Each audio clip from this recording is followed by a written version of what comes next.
Caracol Radio. Historias del mundo. Diana Uribe. Buenas, les invitamos a los oyentes de Caracol que quieran ponerse en contacto con los programas, llamar al 245-9706, 245-9706 o consultar la página web www.dianarayauribe.com o el correo electrónico diauribe@hotmail.com, diauribe@hotmail.com. Hoy vamos a ver la conciencia histórica de Japón sobre sí mismo en la reconstrucción.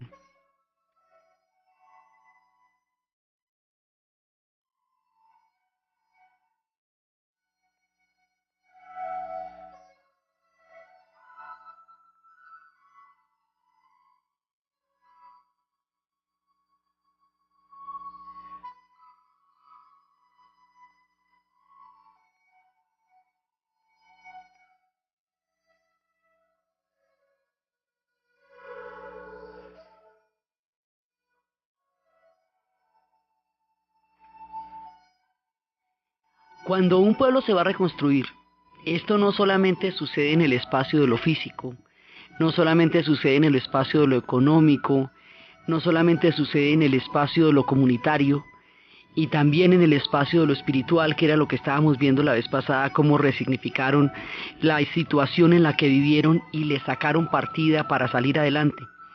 Hay otro pedacito que es de los más fregados, es la reconstrucción en el plano de lo político. Es la confrontación de la verdad, es entender qué pasó, es explicarse, tratar de convivir y explicarse por qué les pasó lo que les pasó y cómo se fueron a meter en una oscuridad tan grande, qué responsabilidad histórica les cabe de eso y cómo enfrentarlo, resignificarlo y darle una nueva mirada. Esto lo van a hacer a través de los museos.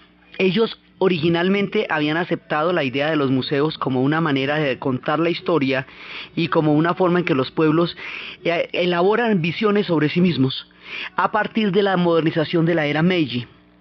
En esa época que habíamos visto, por un lado, que adoptan el esquema del museo europeo, de todos los museos como los encontraban en Europa, y por otro lado que van a ser unos museos como el de Kioto y el de Nara, que son museos encargados de conservar las tradiciones del Japón en un momento en que eso se evaporaba bajo la fiebre delirante de la modernización. O sea, es un momento en que empiezan a plantearse los museos, ya sea para adoptar formas europeas, ya sea para conservar en esa misma estructura la tradición de un pueblo que con tanto sigilo la había construido y que ahora parecía evaporarse en medio de la frenesí que era toda la restauración Meiji.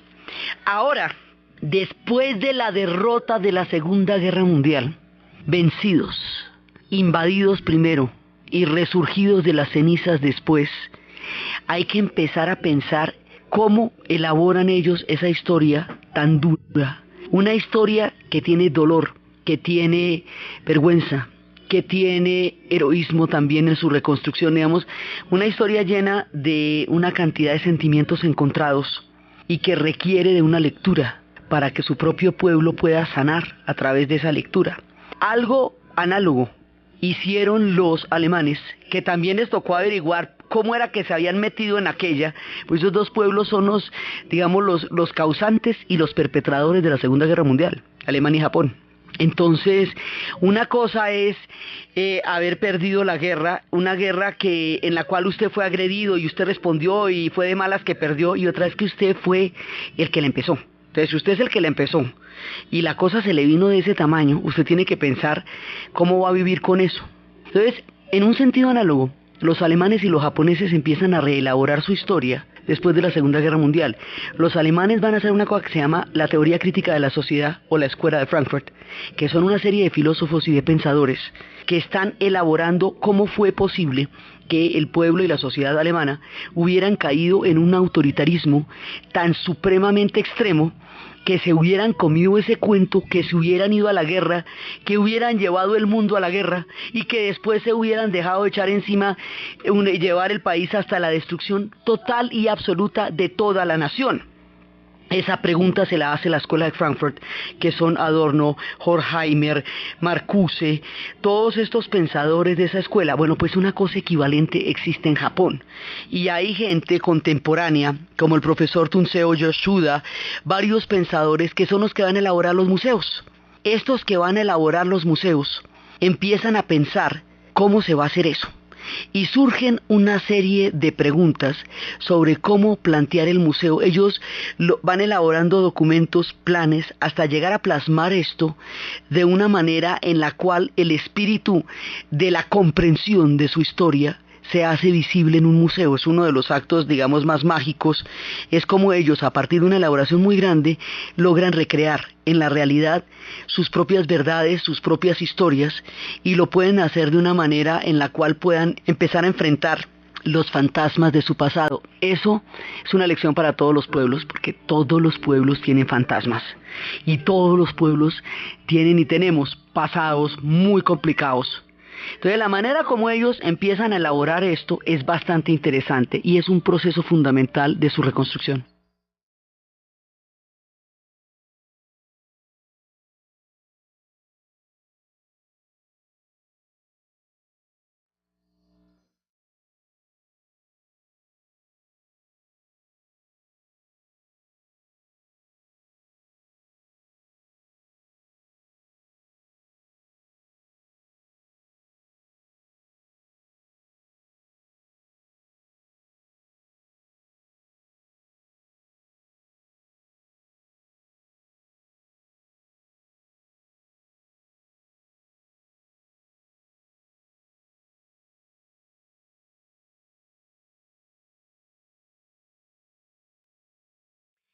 Las cosas empiezan por una serie de preguntas.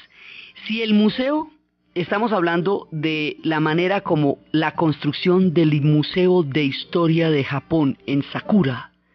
Sakura es una prefectura en las afueras de Tokio. Era el lugar donde había tenido un castillo muy importante en las épocas de los clanes y de los shogunatos del Japón. Y durante la Segunda Guerra Mundial allí había estado el Regimiento 57, que había sido el encargado de defender la capital imperial, pues a defender a Tokio, y que después lo habían llevado a la frontera ruso-japonesa y luego lo han llevado a las Filipinas, y en las Filipinas se había extinguido todo el regimiento en la batalla. En ese lugar, con ese montón de simbolismo, se va a hacer un museo, que es el Museo de la Historia del Japón. Y esto, para contarlo, ahí sí, como dicen, yo le cuento un cuento para contar esa historia. Entonces, si se hubiera hecho durante la época Meiji, cosa que no hubiera sido posible desde el punto de vista de una historia que no estuviera ideologizada, si hubiera sido en esa época, hubiera sido una apología total al emperador, a las batallas, a los dirigentes políticos, porque habíamos visto cómo la ideología de toda la época anterior a la guerra, de toda la época del Tenno, había construido un totalitarismo mental que hacía que todo el mundo tuviera que pensar de la misma manera. Estos esquemas casi que son iguales de una ideología a otra, porque lo que es común a los fenómenos políticos humanos es el esquema del totalitarismo. En un totalitarismo como el que ellos vivieron en la época del Tenno, antes de la guerra, los textos escolares estaban escritos directamente en la Casa Imperial.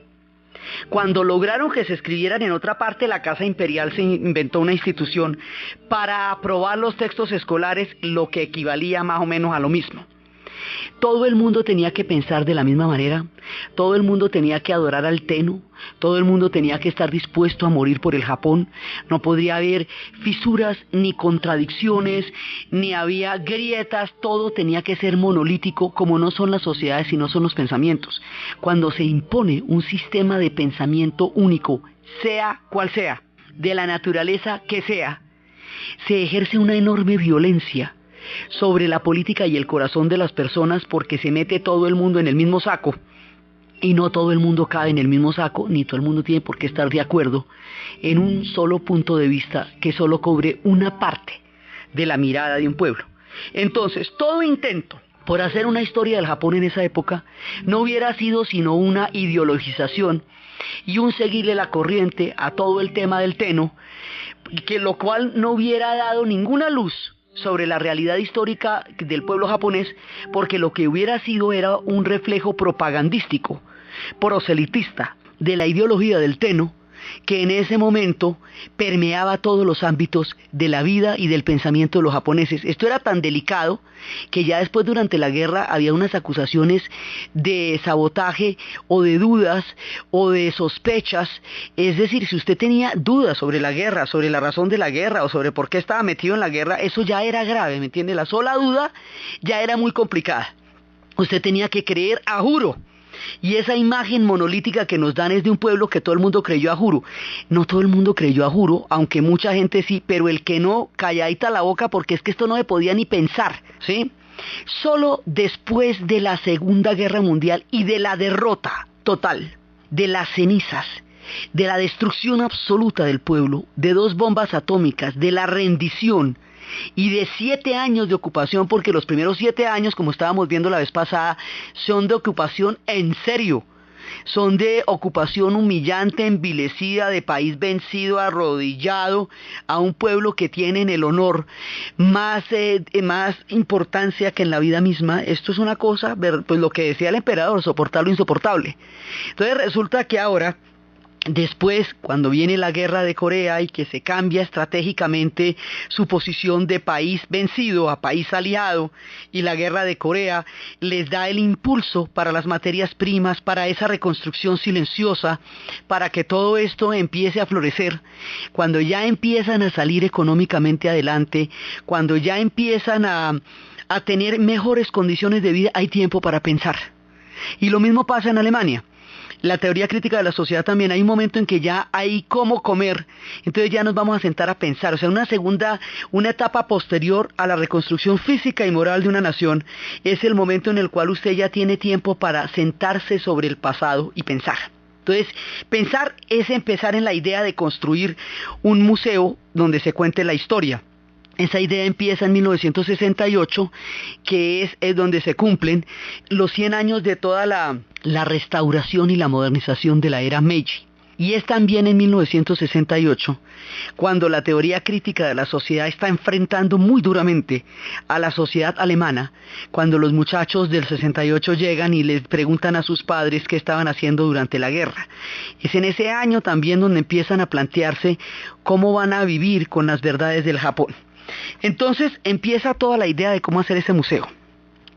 Y lo primero que hay que hacer es no tener un marco ideológico, porque tener un marco ideológico es reproducir el Tenno o la oposición al Tenno, o cualquiera de las dos, o viceversa, ¿me entiende? Si usted se mete en un tema político para hacer un museo, él le está dando una mirada muy concreta, es la mirada tal. Entonces, si es un museo de la historia del Japón, la idea es que no se imponga una sola mirada, sino que la mirada la pueda dar el espectador con su propia visión de lo que va a encontrar en el museo. Entonces, para hacer eso, ¿cómo lo van a hacer? Bueno, no vamos a poner ni una historia política, o sea, no vamos a hacer una historia ni de héroes, ni de periodos, no vamos a poner una historia en la cual fulanito, la era de fulanito de tal, ni vamos a hacer una historia de batallas. Si hacemos una historia de héroes, estamos emulando y glorificando, y por ahí derecho justificando un poco de cosas que no queremos justificar. Si hacemos una historia de batallas, vamos a convertir en epopeyas cosas que a la luz de la derrota total estamos viendo que no lo fueron, y vamos a convertir en glorificación parte de lo que nos llevó a la destrucción total y absoluta, y la idea no es esa. Entonces no vamos a poner ni las batallas, y en esto ya tenemos una mirada totalmente diferente de la historia, porque ya no es una cosa, digamos, de emulación, que es como muchas veces se escriben las historias políticas en los museos, sino ya es una cosa distinta. Entonces la vamos a hacer ¿desde dónde? ¿Quién está mirando el museo? ¿Cómo evitar toda esta carga que en la era anterior a la guerra hubiera sido casi totalmente propagandística, y ahorita quiere evitar precisamente eso? ¿Desde dónde? ¿Sabe desde dónde? Desde el pueblo japonés. Vamos a contar una historia del pueblo japonés. desde que el pueblo japonés aparece. Vamos a contarlo a través de sus utensilios, a través de su vida cotidiana, a través de sus vivencias, y los grandes procesos que ha vivido el pueblo japonés los vamos a contar a través de cómo las personas comunes y corrientes de carne y hueso vivieron esas historias. Entonces vamos a contar cómo era la vida durante la época de la influencia china, cómo se fue deslindando de esa influencia para crear un pensamiento propio, ya una cultura propiamente japonesa, y así vamos cubriendo las diferentes etapas, pero hay momentos y hay pasajes de oscuridad que ellos no quieren ocultar. Uno de esos pasajes es la discriminación a los Ainu, pueblo original que poblaba las islas del Japón y que después sería totalmente discriminado. Nosotros habíamos visto cuando estábamos en la formación del Japón que suelen llegar los invasores y llamar extranjeros a los que vivían ahí, que era lo que había pasado con Gales, que se le decía el país de los extranjeros cuando los galeses son celtas y estaban ahí bastante antes de la llegada de los otros pueblos. Entonces aquí pasaba lo mismo, a los Ainu los llamaron como los pueblos foráneos, y los Ainu son los comienzos, el principio de las islas de Japón en Hokkaido. Entonces se habla de cómo se hizo la discriminación y se cuenta en la vida cotidiana cómo fue.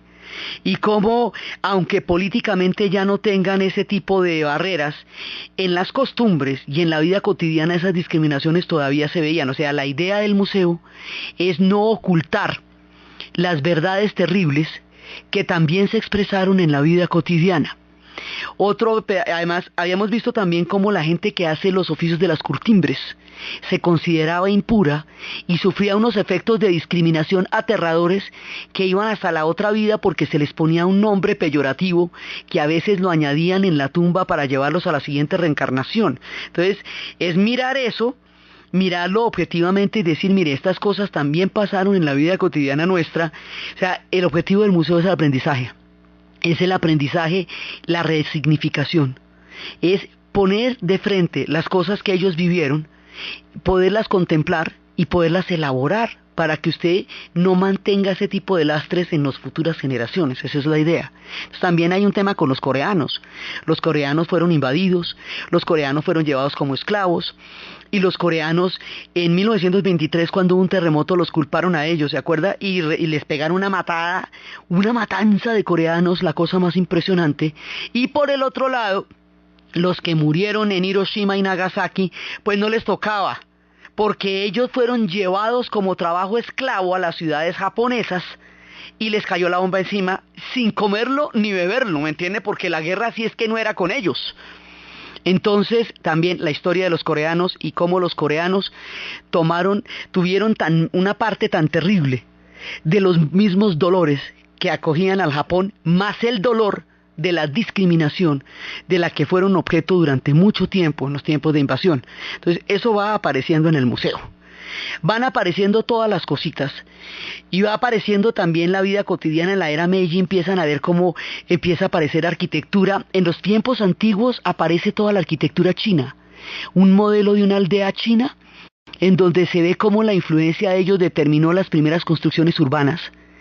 Y en la era Meiji, que ya es la era de la modernización, empieza a aparecer cómo las construcciones europeas y republicanas empiezan a formar parte del escenario visual del mundo japonés.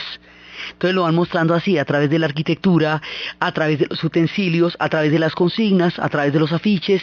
Cuando empieza a llegar el cine, van mostrando cómo va llegando el cine, van mostrando cómo se va creando todo esto. Y así se va creando una historia que la gente va formando en su corazón a medida que la va viendo. Entonces, es la primera parte. En los capítulos terribles, como la Segunda Guerra Mundial, ¿cómo hacer para ver eso de una manera distinta? Entonces lo ven a partir del pueblo. ¿Cómo era la vida del pueblo? ¿Qué pasaba con el pueblo, con el racionamiento, con el frente doméstico? ¿Cómo era la escasez? ¿Cómo eran las campañas? ¿Cómo eran los eslogans? ¿Cómo cada vez les pedían más? Cada vez el pueblo daba más y cada vez el pueblo comía menos. ¿Cuáles eran las relaciones con las guarniciones, con los regimientos, con todo lo que estaba pasando? O sea, ¿qué le pasa a una sociedad que está metida en una guerra de esas? ¿Cómo viven las mujeres la partida de sus hijos? cómo viven las familias, la disgregación de los ejércitos, cómo viven además las mujeres fueron las que prepararon toda la comida y cultivaron la tierra durante todos esos años, en el tiempo en que los hombres estaban peleando. Eso se llamaba el frente doméstico. Cómo era la vida de las mujeres en el frente doméstico, cómo, digamos, se vivía no en los grandes acontecimientos, sino en el pueblo, en la aldea, en la pequeña villa, durante el tiempo de la Segunda Guerra Mundial. Y así van dando una perspectiva, porque sucede con mucha frecuencia en la historia que la narración de las grandes batallas, de los hechos más impresionantes o de los personajes más sobresalientes, hace pensar que solo ellos hicieron la historia, porque la historia está formada por millones de personas que vivieron en esa época, que eso fue lo que les tocó y que en ese momento y en esas circunstancias tuvieron que hacer una vida y la hicieron como pudieron.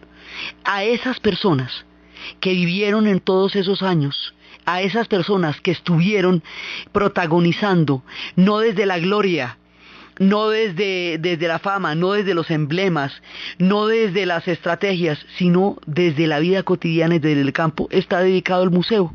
Y así resuelven un problema de ideologización que hacía dificilísimo ver qué era lo que pasaba.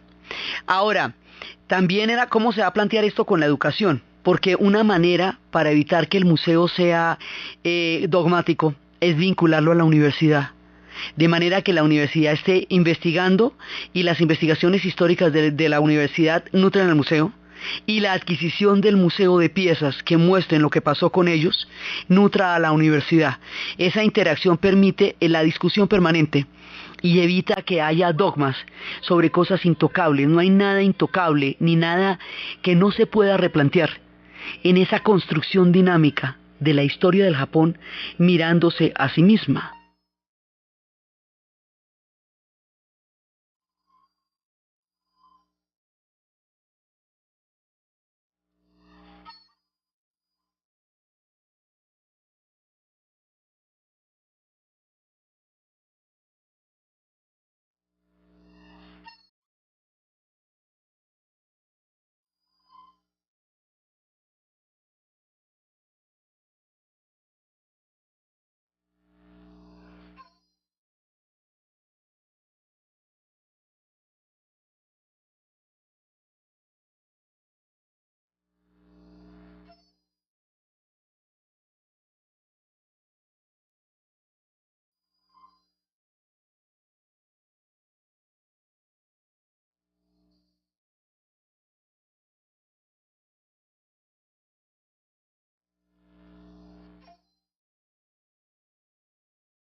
Para la elaboración de esta historia se necesita la literatura, se necesita la antropología, se necesita la sociología, se necesita la arqueología. Es un museo interdependiente. Toda clase de disciplinas nos ayudan a explicar la vida cotidiana y en palabras de los japoneses, el museo pretende ser una esposa media que hace posible que los japoneses vean a través de los objetos sus propias miradas del mundo y ellos mismos se vayan haciendo una interpretación que no pretende dar el museo, sino que pretende mostrar como una especie de espejo. O sea, tú te miras y ves lo que quieres mirar ahí. Es una forma en la cual tú verás cómo elabora lo que estás viendo, pero ellos no te dicen qué es lo que tienes que ver ni cómo es que tienes que verlo. Ellos lo ponen ahí y tú verás cómo lo miras. Entonces ahí está, digamos, la libertad ideológica. Ahí está el punto central de no volverlo una expresión política o ideológica específica, sino abrirlo a todas las miradas y que la interacción de todos los elementos del conocimiento, de la sociología, del arte, de la cultura, de la música, de todo a la vez, le permite a la gente hacer una lectura emocional y política de lo que está viendo, pero desde su propia mirada. Entonces empiezan a hacer eso para evitar el dogmatismo. Acuérdense que ellos están peleando contra el totalitarismo. Y eso es una cosa muy fregada, porque es algo que alcanzaron a vivir en los meros huesos. Entonces les toca empezar a analizarlo como hicieron los alemanes. Los alemanes empezaron a echar de para atrás y a decir, bueno, ¿y aquí qué pasó? Y dijeron, lo que pasa es que nosotros teníamos un germen de obediencia tan supremamente arraigado que estábamos educados para obedecer la que fuera. Entonces nos dijeron que había que obedecer las más miedosas y obedecimos las más miedosas. Entonces los alemanes empiezan a elaborar una crítica antiautoritaria a ver si se vacunan contra el antídoto del totalitarismo, de un pensamiento único que se pretende imponer a todos por igual. Entonces, por eso es que los japoneses son tan insistentes en no, en no dirigir la mirada o el pensamiento del espectador hacia una determinada forma de pensar, porque en esa dirección usted ya está imponiendo algo. Entonces usted, el que va, es el que se dice a sí mismo qué es lo que está pensando. Estos museos son muy importantes porque es el punto donde se concretan las discusiones sobre qué fue lo que les pasó. Es, digamos, en un sentido análogo a otro museo que se hace en Alemania, que es el de la Casa de la Historia en Bonn, que es cuando ellos muestran unos escombros y dicen, de ahí venimos, esto fuimos después de la Segunda Guerra Mundial. Después empiezan a mostrar los mapas de la repartición. Después empiezan a mostrar las cajas con tapas que dicen que si alguien ha visto a mi esposa Ingrid, que salió de aquí hace 3 meses, hace nunca la volví a ver, iba en un tren, y como todos se perdieron millones de personas que no se volvieron a encontrar, y todo es a partir de zapatos, de objetos de la vida cotidiana, de tapas de cajas, de los niños, con fotografías de los niños jugando a los bloqueos, cuando el bloqueo de Berlín. O sea, el Museo de la Historia en Bonn, con una descripción totalmente distinta y una discusión hecha a muchos kilómetros de distancia, llegan a la misma conclusión. Es en la vida cotidiana, y es en el pueblo, y es en la vivencia de la gente, donde realmente se puede tener una idea de cómo pasaron las cosas. Es como un trasegar por la historia del pueblo japonés, y los alemanes hacen lo suyo en la Casa de la Historia en Bonn. En la Casa de la Historia, por ejemplo, aparece durante los años de la penumbra, hay unas cajas de énfasis donde se mostraba lo que eran los uniformes en los campos de concentración, los de la estrella amarilla que eran los judíos, los de la estrella rosada que eran los homosexuales, los de la estrella café que eran los extranjeros, los de cada color de estrella, los de estrella para los gitanos, para los disidentes, para todo el mundo.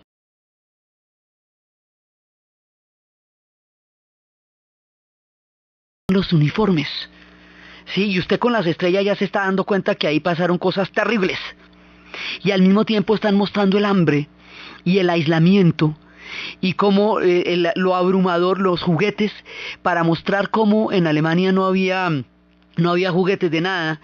Mostraban cómo de los cascos de los soldados se hicieron, los pintaban como escarabajitos para que los niños jugaran, o les abrían huecos para que sirvieran como coladera para colar la comida, porque no había coladeras ni utensilios de cocina porque todo desapareció.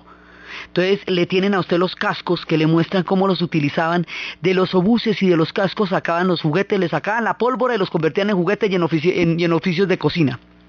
Y empiezan a mostrar cuando aparece la primera crema Nivea, que es cuando ellos empieza a aparecer objetos de la vida cotidiana que antes no tenían, cuando empiezan a ir de vacaciones a Italia, cuando empiezan a poder hablar en sus lenguajes locales, y después se va abriendo un muro, un pedacito que es como un sardinel, y que va subiendo hasta que divide literalmente en dos el museo, que es el muro de Berlín. Entonces, en una construcción simbólica de la vida cotidiana, a través de un ejercicio físico de estar recorriendo esos lugares y de estarse tropezando, las salas están comunicadas porque la historia no se parte, es una continuidad, y ustedes de un lado pueden ver cómo estaban las cosas en el día anterior. Eso mismo pasa en el Museo de Sakura. Las cosas están intercomunicadas porque es una misma historia. Entonces son pueblos a través de los objetos intentando dirimir las más terribles verdades. Entonces después se van a encontrar con otro problema gravísimo, es que ellos hicieron mucho daño a otros pueblos. ¿Cómo van a lidiar con eso? ¿Cómo lo van a mostrar en sus objetos? El totalitarismo le pasó a los japoneses, pero también pasó dentro y fuera del Japón, en la medida en que ellos lo impusieron. Entonces ellos como perpetradores causaron un sufrimiento muy grande a los pueblos del Asia, los esclavizaron y los invadieron y tienen que vivir con eso.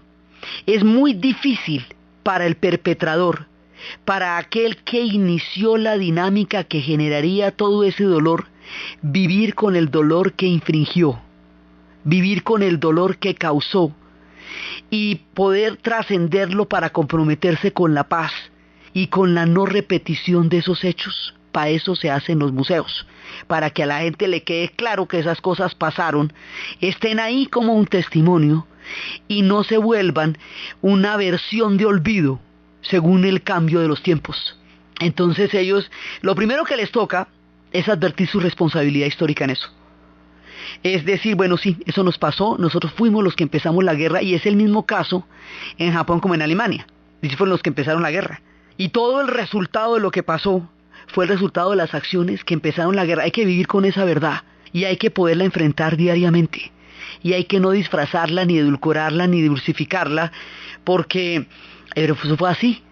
Y los demás pueblos están ahí para testimoniarlo. Entonces eso es un proceso escolar también, de empezar a develarle a los niños que esas cosas pasaron. Eso todavía está en construcción.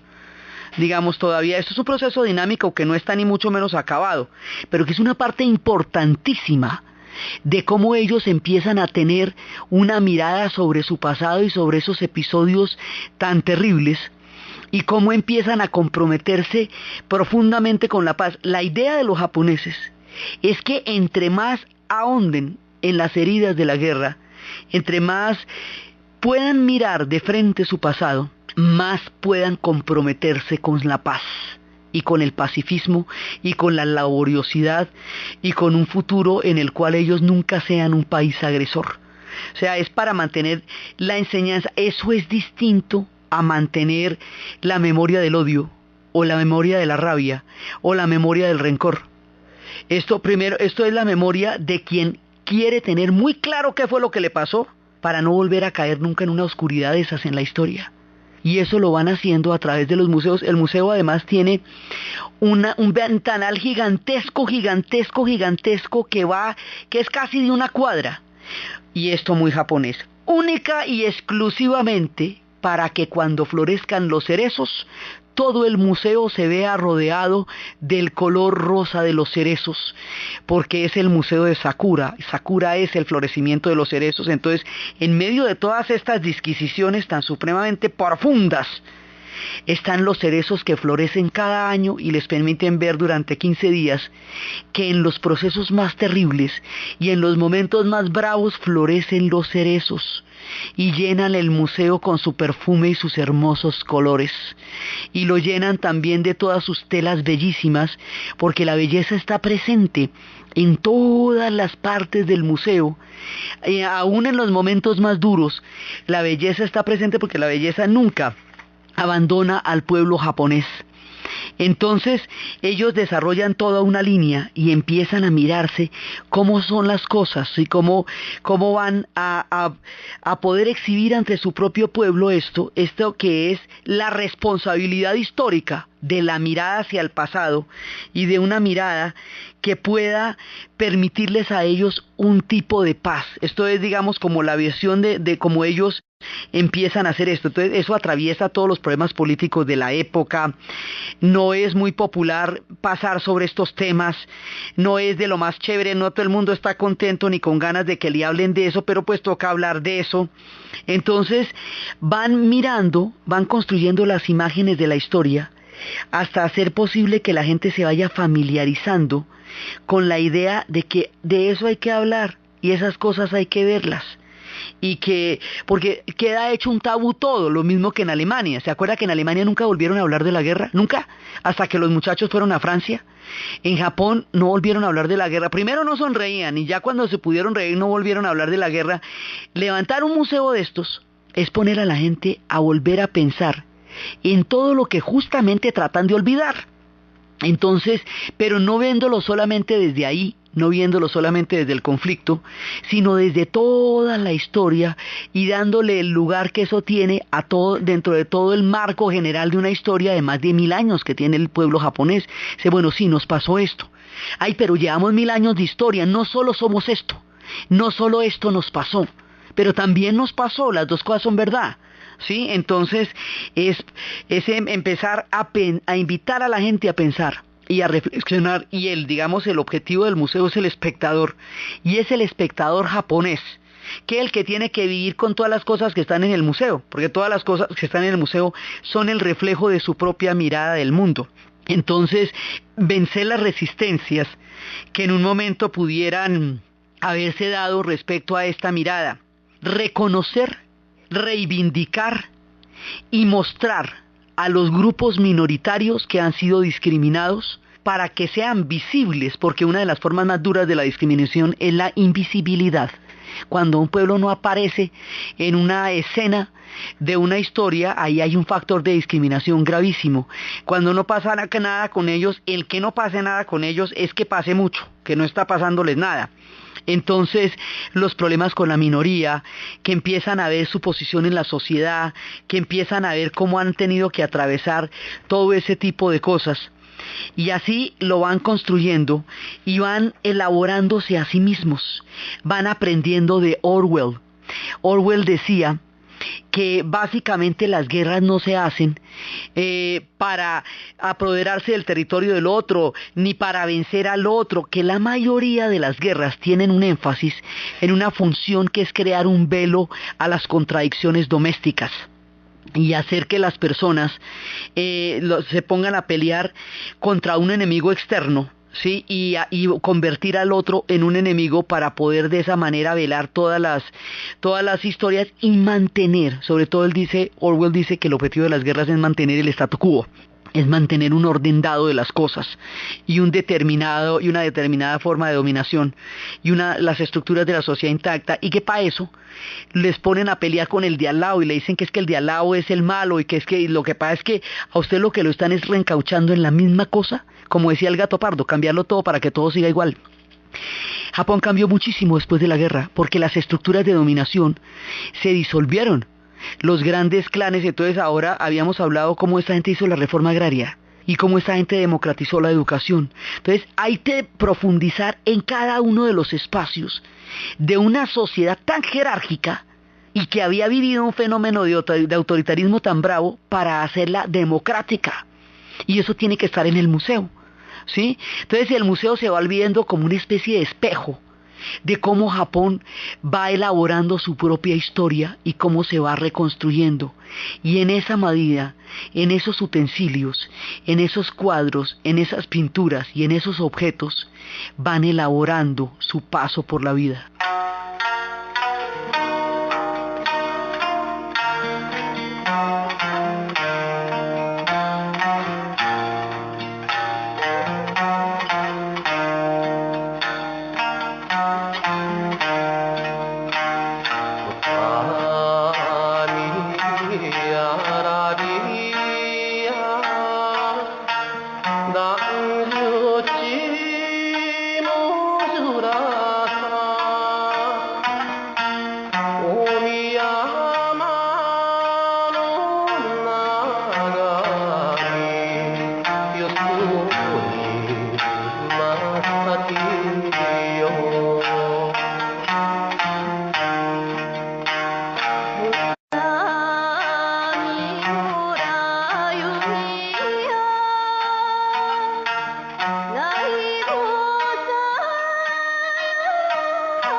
El tema de las colonias, o sea, aquellos pueblos que fueron invadidos por ellos durante la Segunda Guerra Mundial, que tan difícilmente es abordable para ellos, en esta mirada desde el pueblo, ellos lo van a llamar los movimientos del pueblo. Bueno, eso es una manera de referirse a los desplazamientos, porque lo que hicieron fue grandes deportaciones. grandes deportaciones, porque acuérdese que ellos también incurrieron en el trabajo esclavo que Alemania incurrió. Alemania llevaba prisioneros para que trabajaran y respondieran al auge de la industria alemana cuando todos los hombres estaban en el frente. Eso también pasó en Japón.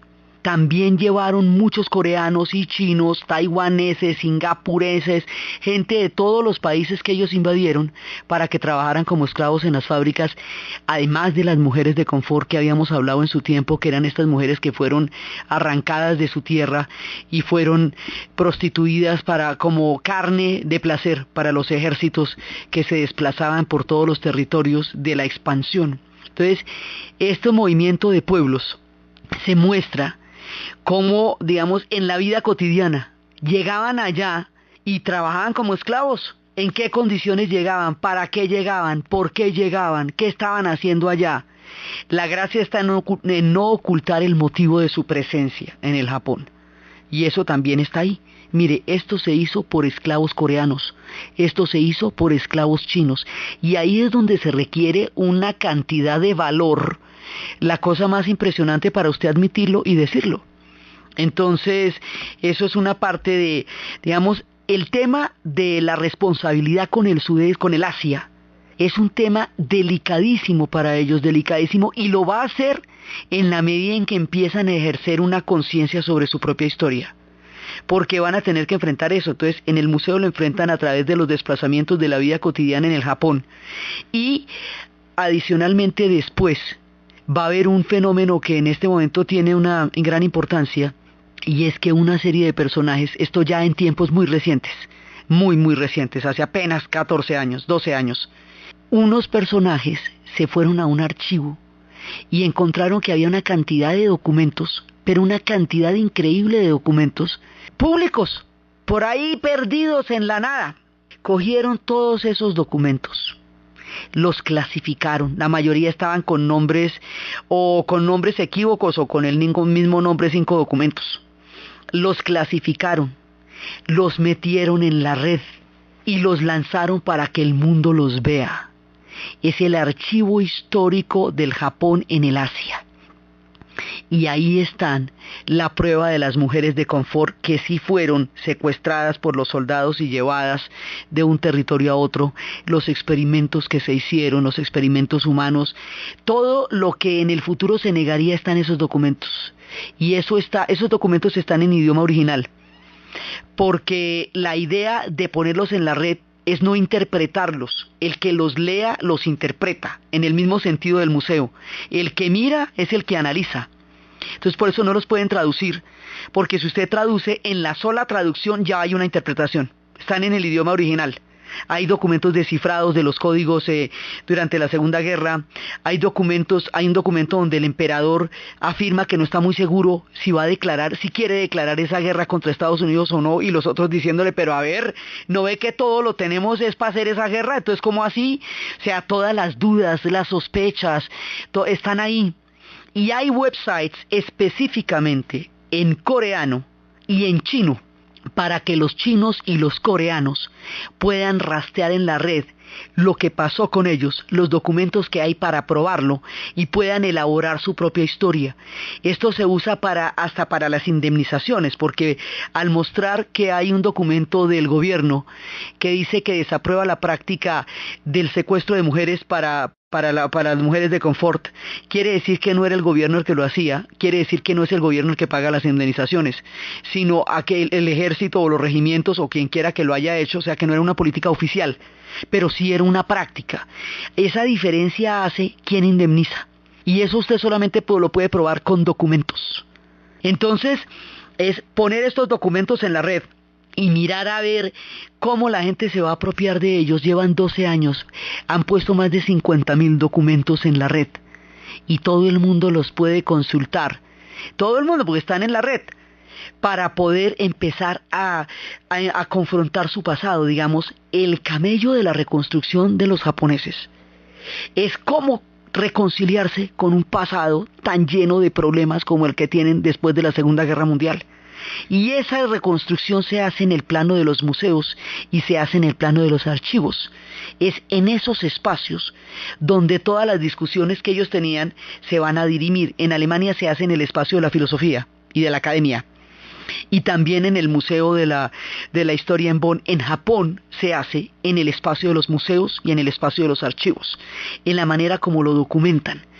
Y así van reconstruyendo. Ahora, como les digo, este es un proceso inacabado, porque el gran perdón, el tremendo perdón, el perdón que aún deja inacabada la historia, es pedirle perdón a la China, pero de manera oficial.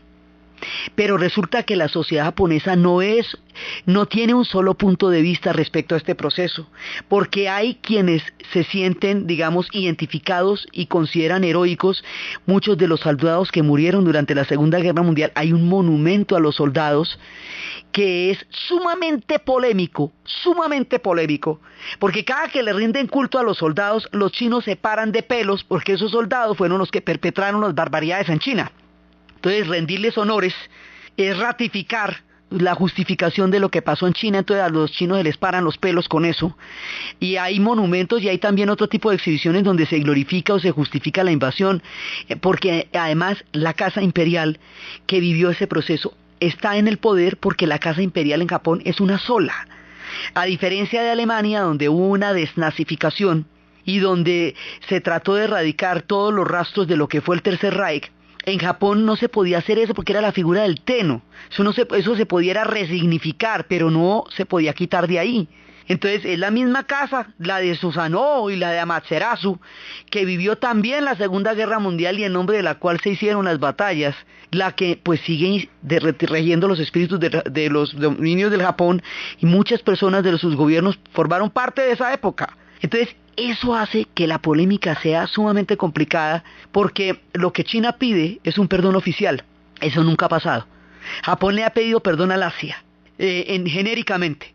Pero a China, digamos, esto que hizo Konrad Adenauer, que era arrodillarse frente al campo de concentración de Auschwitz y pedirle perdón a la comunidad judía y al pueblo polaco por lo que pasó, y que de esa manera le devolvieran los prisioneros alemanes que estaban después de la Segunda Guerra Mundial y que fueron liberados en el 55, 10 años después de terminada la guerra. Eso no ha pasado. Y como no ha pasado, China lo cobra. Y como China es cada vez más grande, pues cada vez lo cobra más hasta que pase. Lo que estamos contando es la manera como sectores distintos de la sociedad japonesa elaboran su propia historia. Pero el perdón oficial, el gran perdón, todavía no se ha pronunciado. Entonces la gente que hizo los archivos, que puso en la red todo lo que pasó con las colonias del Asia, lo que ellos llaman las colonias del Asia, que fue lo que invadieron, eso todo se lo quitaron, esos países se independizaron y todo. Y además en la salida de esos países eso fue que se armó la guerra de Corea y la guerra de Vietnam, por las maneras como dividieron esos países. Esos que están haciendo los archivos son ONGs, son gente independiente, que dicen: nosotros salvamos nuestra responsabilidad histórica como japoneses, o sea, como individuos nosotros ponemos esto en la red. ¿Qué hagan con eso? Eso ya es problema del que lo lee, pero yo como japonés salvo mi responsabilidad poniendo esto en la red. Entonces, el proceso de elaborar esta historia, de mirarse a sí mismos, nos muestra cómo los pueblos tienen que pasar por la reflexión de sus propias vivencias para poder salir adelante, dejar atrás sus dolores, enfrentar sus futuros y aprender sus lecciones. De eso se trata la reconstrucción del Japón, no solamente de todos los planos en los cuales los habíamos analizado en el programa pasado, sino de la versión con la cual yo voy a vivir de las cosas que pasaron en mi tiempo. Ese es uno de los puntos más difíciles, elaborados e importantes, porque es ahí donde los pueblos se resignifican, cambian los patrones que los han llevado a una época de destrucción, generan patrones que los saquen adelante. En el caso de Japón y Alemania, cambiar el patrón de la guerra por el patrón del trabajo. Y en el caso del Japón, cambiar el patrón bélico por el patrón de la paz. Y comprometerse cada vez más con la paz, más profundamente, y ratificar ese compromiso a través del conocimiento directo de su propia historia, como una manera de aprender de esas lecciones para afianzarse en la paz. Estas cosas también nos enseña el pueblo japonés.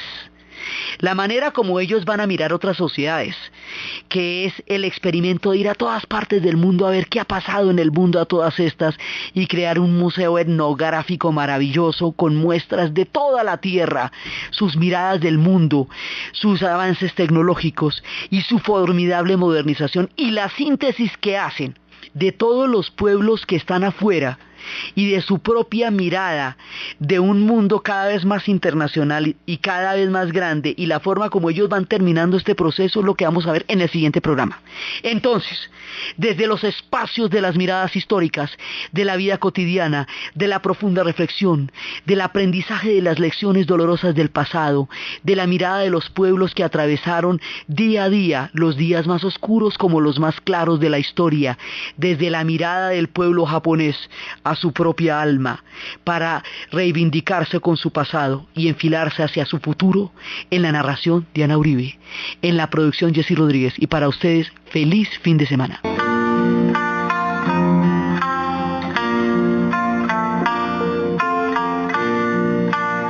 Las tradiciones del Japón en un momento en que eso se evaporaba bajo la fiebre delirante de la modernización. O sea, es un momento en que empiezan a plantearse los museos, ya sea para adoptar formas europeas, ya sea para conservar en esa misma estructura la tradición de un pueblo que con tanto sigilo la había construido y que ahora parecía evaporarse en medio de la frenesí que era toda la restauración Meiji.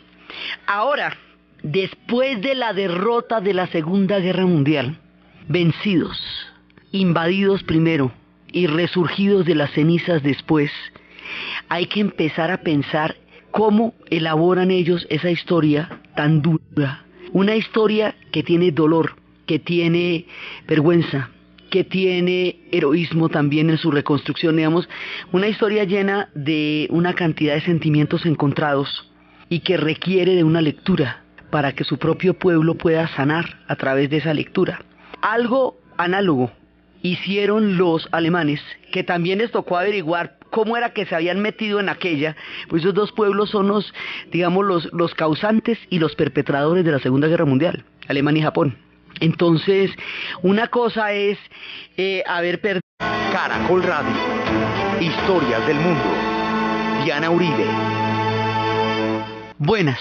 Les invitamos a los oyentes de Caracol que quieran ponerse en contacto con los programas, llamar al 245-9706, 245-9706, o consultar la página web www.dianarayauribe.com o el correo electrónico diauribe@hotmail.com, diauribe@hotmail.com.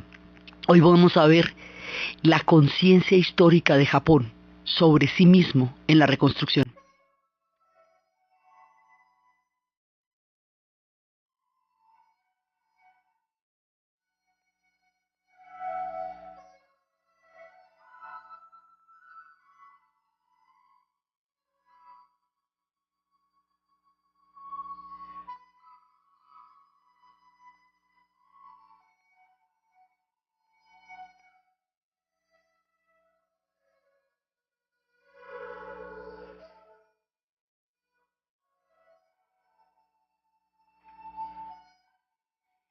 Cuando un pueblo se va a reconstruir, esto no solamente sucede en el espacio de lo físico, no solamente sucede en el espacio de lo económico, no solamente sucede en el espacio de lo comunitario, y también en el espacio de lo espiritual, que era lo que estábamos viendo la vez pasada, cómo resignificaron la situación en la que vivieron y le sacaron partida para salir adelante.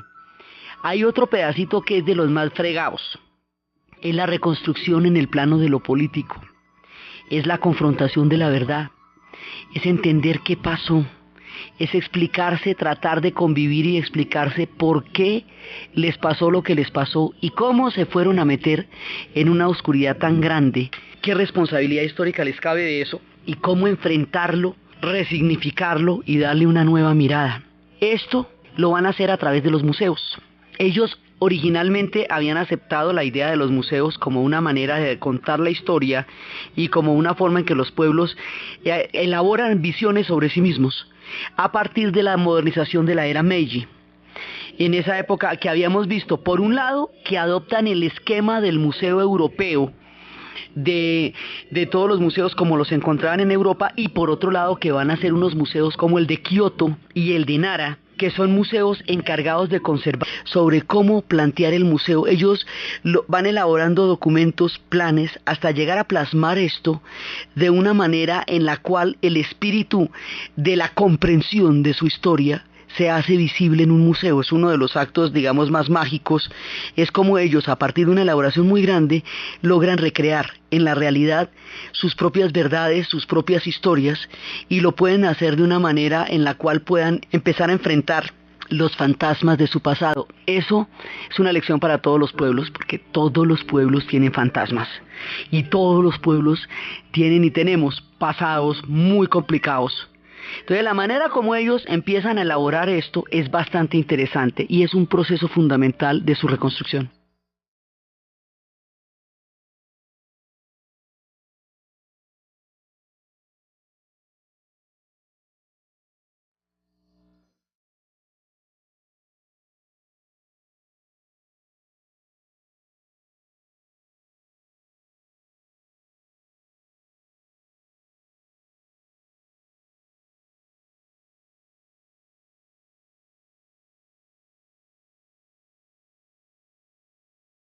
La guerra, una guerra en la cual usted fue agredido y usted respondió y fue de malas que perdió, y otra es que usted fue el que la empezó.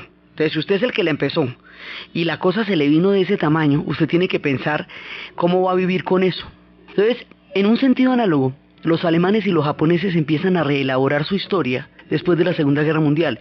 Los alemanes van a hacer una cosa que se llama la teoría crítica de la sociedad, o la Escuela de Frankfurt, que son una serie de filósofos y de pensadores que están elaborando cómo fue posible que el pueblo y la sociedad alemana hubieran caído en un autoritarismo tan supremamente extremo, que se hubieran comido ese cuento, que se hubieran ido a la guerra, que hubieran llevado el mundo a la guerra y que después se hubieran dejado echar encima, llevar el país hasta la destrucción total y absoluta de toda la nación.